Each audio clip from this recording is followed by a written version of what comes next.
வணக்கம். என் பேர் லூயிஸ்ன்னு, சர்வீஸ்மேனு. நான் 28 வருஷம் இராணுவத்தில் பணிபுரிஞ்சு எங்கள் கிராமம் மாட்டலி கிராமம், பெரிய கிராமம். டோட்டல் எங்கள் கர்நாடக தொகுதியிலேயே ஃபஸ்ட்டு ஒரு பஞ்சாயத்துன்னா எங்களுக்கு ஆசன், ரெண்டாவது எங்கள் மாட்டலி பஞ்சாயத்து. அந்த பஞ்சாயத்து மக்களுக்கு என்ன அடிப்படை தேவையோ அது கண்டிப்பாக கிடையாது. காரணம், இப்போ பாருங்கள் எவ்வளோ அழகாக காவேரி தண்ணி போட்டுது. அந்த தண்ணி வசதி எங்கள் ஊரில் கிடையாது. ஆனால் எங்கள் ஊர் மக்கள் பஞ்சாயத்தில் போய் சண்டை போட்டால், ஆனால் போர் போடுறாங்க 100 அடி, 1000 அடி, 1200 அடி, 1300 அடி போடுறாங்க. ஆனால் அந்த மக்களுக்கு குடிக்க தண்ணி கிடைக்கிறது. காரணம் என்னென்னா, அந்த வறண்டுமான தண்ணி. ரொம்ப இடம் நம்ம தண்ணி பக்கம் இல்லாத ரொம்ப வறட்சி ஆகி போச்சு. குடிக்க ரொம்பவே கஷ்டமாக இருக்குது. எங்கள் மக்களுக்கு வேணும் என்னென்ன தெரியுமா? குடிக்க தண்ணி. அந்த தண்ணியை எங்கள்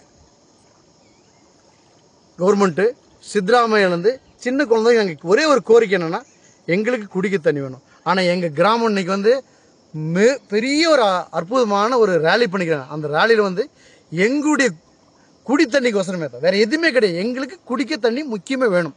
அந்த தண்ணியை எங்கள் கவர்மெண்ட்டு, காங்கிரஸ் கவர்மெண்ட்டு இது பண்ணணும். ஆனால் நாங்கள் பஞ்சாயத்தில் போயாச்சுன்னா போர் போடுறாங்க.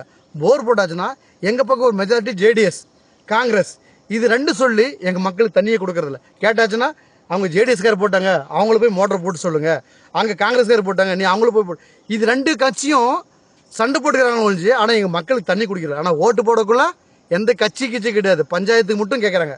ஆனால் எங்கள் மக்களுக்கு குடிக்க தண்ணி கிடைக்கிறதில்ல. ஆனால் எங்கள் கவர்மெண்ட்டுக்கு நாங்கள் வைக்கிற பெரிய கோரிக்கை என்னென்னா, எங்களுக்கு தண்ணி வேணும். குடிக்க தண்ணி மெயின், விவசாயம் பண்ணுறதுக்கு இல்லை, ஃபஸ்ட்டு குடிக்க தண்ணி. அந்த தண்ணி இந்த தண்டலி மார்க்குமா, மாட்டள்ளி, சந்தங்கனி டேம் மூலியமா, பம்போஸ் வழியா ஏதோ ஒன்று எங்களுக்கு கவர்மெண்ட் நினைச்சா அது கண்டிப்பாக பண்ணி தரலாம். அது கவர்மெண்ட்னால மட்டும் தான் முடியும். ஆனால் எங்கள் மக்கள்னால குடிக்கிறதுக்கே தண்ணி இல்லை. ஒரு மக்களுக்கு என்ன வேணுமோ தண்ணி, ஒரு மனுஷனுக்கு உயிர் வாழ்றதுக்கு தண்ணி, செடி கொடிங்களுக்கு, மிருகங்களுக்கு தண்ணி. அந்த தண்ணியே எங்கள் கிராமத்தில் சுத்தமாக கிடையாது. அதுக்காக எங்கள் கவர்மெண்ட் நாங்கள் எல்லாம் சேர்ந்து, இன்னும் நிறைய பேர் வந்துருக்கிறாங்க. ரொம்ப கஷ்டமா இருக்கு. அந்த கஷ்டத்தை தீர்க்கிறதுக்கு இங்க பாருங்க எவ்வளவு அழகா தண்ணி போயிட்டு. இந்த தண்ணி நாங்க கேட்கறதுக்கு நாங்க தவமா நினைக்கிறோம். இப்ப காஷ்மீர்லாம் பாரு, பள்ளத்தாக்கில் நிறைய தண்ணி போயிடுது. அதே மாதிரி எங்களுக்கு பள்ளத்தாக்கு பாரு, காவேரி தண்ணி. இப்ப எங்க சைடுல மழையே கிடையாது, வறண்டு போய்க்குது. ஆனா காவேரி தண்ணி போயிட்டு.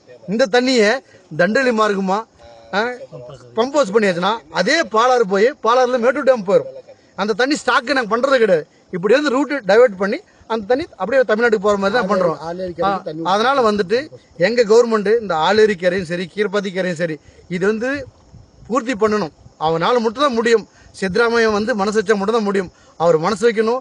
எங்கள் கவர்மெண்ட்டும் சரி, எங்கள் டிசியும் சரி, எல்லாருமே மனசு வைக்கணும். அதுக்கோசரம் நாங்களும் ஒரு கோரிக்கையாக இன்னைக்கு பயங்கரமாக ஒரு ரேலி பண்ணிக்கிறோம், பைக் ரேலி. அதுக்காக எங்களுக்கு தண்ணி வசதி மட்டும் கொடுங்க. நாங்கள் ஒரு பெரிய கோரிக்கையோட இந்த இதை நான் முடிக்கிறேன். வணக்கம். தண்ணி இருந்தும் குடிக்காத